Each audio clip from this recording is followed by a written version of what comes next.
Welcome back to Tooned In, the show for people who posted their Sonic OC on DeviantArt when they were 12 and have since deleted every trace of their account from the internet. From Saturday morning television to the Sunday funnies, we're here to talk about all things cartoon.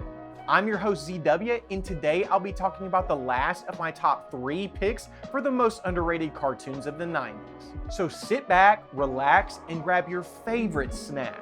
It's time to tune in and chill out. In the 90s, computer-generated graphics were in their infancy. Your weird uncle might believe that we CGI'd the moon landing, but it's super unlikely given that most computer animation looked like this. Ew! That's why the next cartoon is on this list. My final pick for the top 3 most underrated 90s cartoons was a pioneer that boldly went where no show had ever gone before. Today we'll be talking about ReBoot. ReBoot was a Canadian animated television series and one of the first that utilized CGI. You may think that it looks pretty cursed, but believe it or not, these were super cutting-edge graphics at the time. We're also spoiled with ray tracing and anti-aliasing and other computer words that make me sound like I know what I'm talking about, but back in 1994, this looked better than real life. Do you hear that? All the 400 FPS 4K monitor RGB keyboard computer gamer boys are screaming in pain right now. ReBoot follows Bob, a guardian program that protects the city inside of a computer. Think of Bob as McAfee Antivirus if McAfee Antivirus 1 was cool and 2 actually did its job. Come to think of it, I probably could have used Bob on my childhood computer.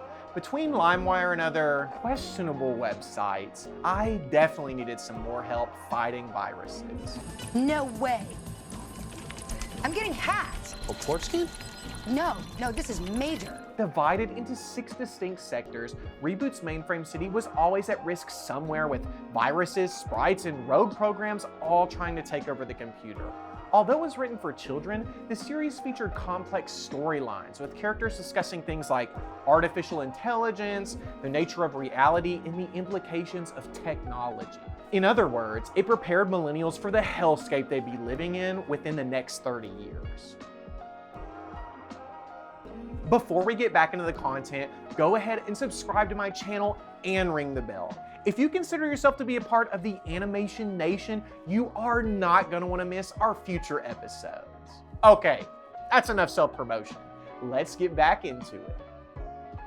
This series was well received by critics and fans, but it ended up being canceled because of disputes between the creators and the network. Apparently, they were being censored left and right, prompting lots of last-minute edits. One big complaint was Dot's sexualization, forcing them to change her design entirely.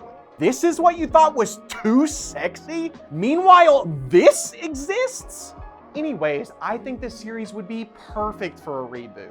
Computers have become exponentially more powerful, and computer-generated graphics are more accessible than ever. I'd love to see the high-poly glow-up of all our favorite characters. There has been talk of a reboot movie, and there was a Netflix adaptation in 2018, but it lacked a lot of character and suffered from forced live-action segments. I sure hope Netflix has learned their lessons since then.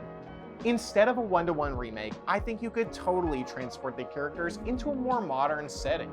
Maybe Mainframe has been plugged in for the first time since 2002, or maybe even a newer version of Bob is released. The possibilities are endless. And that's it. I hope you enjoyed this video series about my picks for the top 3 90s cartoons that didn't get enough love. If you've made it in this far, you rock. Go ahead and like the video and share it with your friends. Your support really helps me get in the YouTube algorithm. Were you expecting something that didn't appear in this list? Are you a master when it comes to 90s cartoon cult classics? Let me know in the comments. I love to hear from you and definitely wouldn't be above putting together a sequel. I'll see you in the next episode.